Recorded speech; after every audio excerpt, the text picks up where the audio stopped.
Maxx Crosby asked about Raiders quarterback Derek Carr. Here we go. I want to be one of those guys, and that's why I work so hard every single day. Derek Carr. No, we're not going there. He's your quarterback. Oh, shit. See how you do me? Do you Why does it always have to be controversial when we talk about Derek Carr? He's just a regular guy. feel Here we go.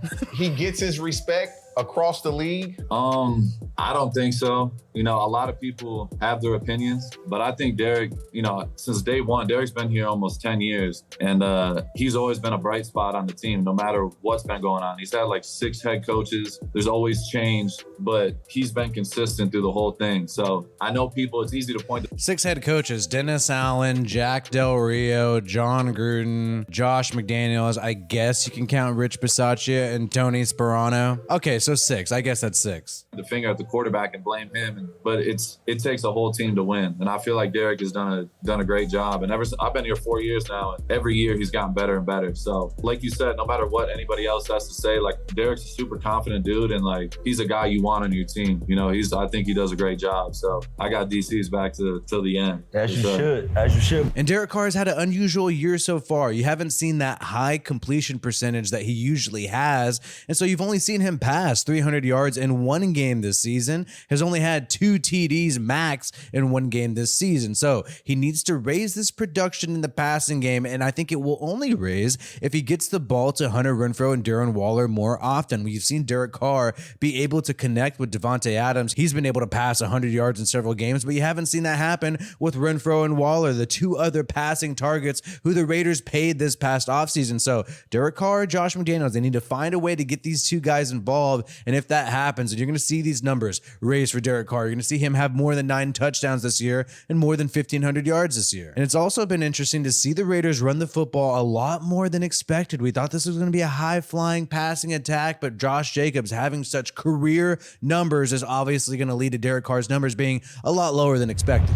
And Derek Carr will have his trusty weapon in Davante Adams for this upcoming game. He was out of practice with the illness for 2 times this week, and people are wondering, whoa, is this guy not going to play? So are you fantasy football people? Don't worry, Davante Adams is going to play this week. However, I would have been very interested to see what the Raiders do if they did not have Davante Adams. Obviously, I'd never want Davante Adams to miss a game as a Raiders fan, but I think it would actually help Derek Carr, Josh McDaniels find a way to get Darren Waller and Hunter Renfrow involved more, in addition to Matt Collins. You've seen Matt Collins get involved more than Hunter Renfrow and Darren Waller, but the Raiders really need to get creative to get these weapons involved who they've already paid. But the Saints are going to have a tough time defending Davante Adams because Marshon Lattimore, their best cornerback, appears to be questionable. And not only that, but on the offensive side of the ball, the Saints are completely decimated, rolling with Andy Dalton this week, and Dennis Allen, head coach of the Saints, former head coach of the Raiders in 2014 when he chose to start Derek Carr over Matt Schaub. Great decision by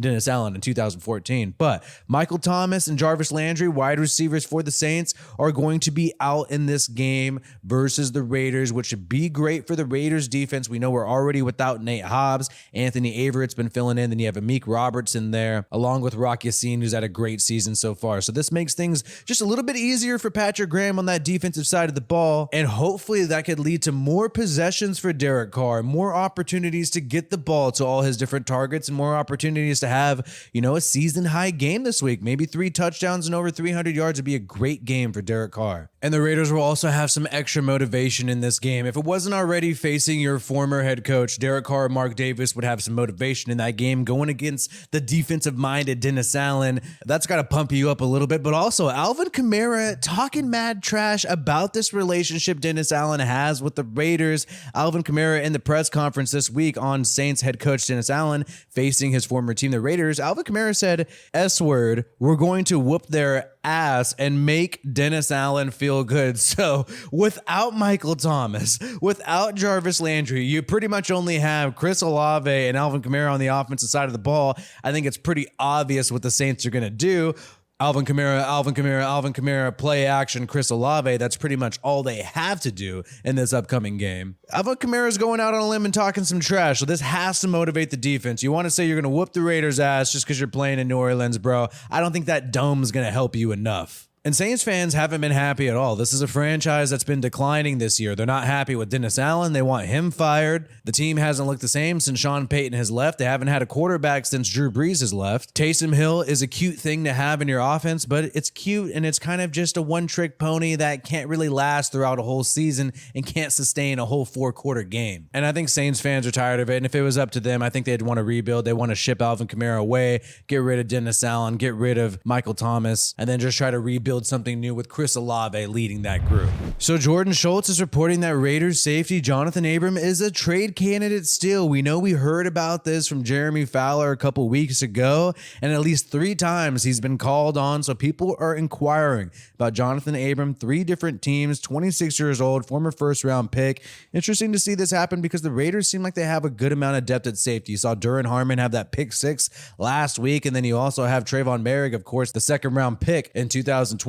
So this is a possibility and kind of interesting to see. Jordan Schultz actually has a lot of credibility. He's able to report rumors pretty quickly along with Jeremy Fowler. So I do think there's some validity to this. I think this move becomes a lot easier if the Raiders lose a game before the trade deadline. And the only game they have left before the trade deadline is this game against the Saints. But they went on, beat the Texans, probably going to beat the Saints based on how the injury report is going and the, matchup in general. The Raiders are the favorite to win that game. But I'm personally not sympathetic to this move because I personally do not believe you're going to be able to yield much for Johnathan Abram. We saw the Raiders go on and trade Jonathan Hankins just a few days ago for a 6th-round pick, and they also gave a 7th-round pick in that process. So to me, what are you going to get from Abram? Maybe a 5th-round pick, hopefully a 4th-round pick. We saw Tony of the Giants get traded to the Chiefs for a 3rd-round pick. Maybe Abram can yield a 4th-round pick, but we also heard these crazy rumors around the time when Jeremy Fowler first reported this, which is that rival teams were inquiring about Johnathan Abram. Rival teams, what does that mean? Teams in your division, teams like the Broncos, teams like the freaking Chiefs and the Chargers are inquiring about Johnathan Abram and Cleveland Farrell at that time was what Jeremy Fowler said. So, hey, I don't know. I don't know if I support this. I still think the Raiders have a great wild card shot. The Raiders have barely lost so many games. Their record could be completely different right now. Josh McDaniels, he says a lot of cheesy things in my opinion, but he says it's a marathon, and I actually do agree with him with that. I think the Raiders are going to come out and look like one of the stronger teams in the second half of the season. They are pretty healthy. I mean, other than Davante Adams, having a little bug and being sick for a few days, the Raiders haven't had any significant injuries. You had Hunter Renfrow out for a few games, Waller with the hamstring out last game, but they're both looking to be back and ready to go this week. So Raiders are a healthy team down the stretch, competitive team, barely lost so many games, and really the schedule is getting a lot easier, and I wouldn't be surprised if the Raiders make the playoffs. If anything, I think it's likely they make the playoffs. So sending away Johnathan Abram, I don't know about that, man. I think you're just a more dangerous team with Abram on the field, and Abram even providing some depth for your team, even if you're not planning on starting him. I think he still makes you a better team, and I don't really think it's worth a 4th or a 5th-round pick, and I think it just makes it so much harder to make the wild card if you get rid of another defensive piece, another defensive starter currently for the Raiders. And guys, there's been a lot of stories here about Magic Johnson trying to buy a minority stake in the Raiders franchise. I want to clear up some things and just lay out the facts of what's going on right now. Some people are worried, hey, could Mark Davis lose the team and everything? Here's the thing that's happening right now. Basically, when Carol Davis passes away, Mark Davis's mom, Mark Davis is going to have to pay something called an estate tax, and this thing could be very expensive. It could be 30% of the value of the Raiders. It could be several $billions. And the question is, does Mark Davis have that cash to afford that? And if he can't, he's going to have to sell the team. So what Mark Davis has been doing lately, you saw Forbes report on this earlier in the year. He's been trying to sell a little piece of the franchise, sell a little minority piece so he can get some cash. That way, when this estate tax happens, boom, he could pay it off and still own the Raiders. So Magic Johnson is looking in to buy a little piece of the Raiders. There's already another group that owns a small piece of the Raiders. They purchased it in the early 2000s. And the thing is, Magic Johnson doesn't really have the same amount of cash as Mark Davis. So he's not going to be able to get together with a bunch of guys and buy the Raiders and fully own the Raiders. So Al Davis Football Incorporated still owns a majority of the Raiders, 47%. Mark Davis is managing that in the hands of Carol Davis. Hopefully Mark Davis gets this cash so the Davis family could own the Raiders for eternity. Guys, we know what's going on here. All these billionaires want to buy some NFL teams. It's a good way to make some cash, and they have the extra income to do so. And the NFL wants to oblige these billionaires, and they don't care about the tradition that some of these franchises have. They don't care about the tradition of the Al Davis family. So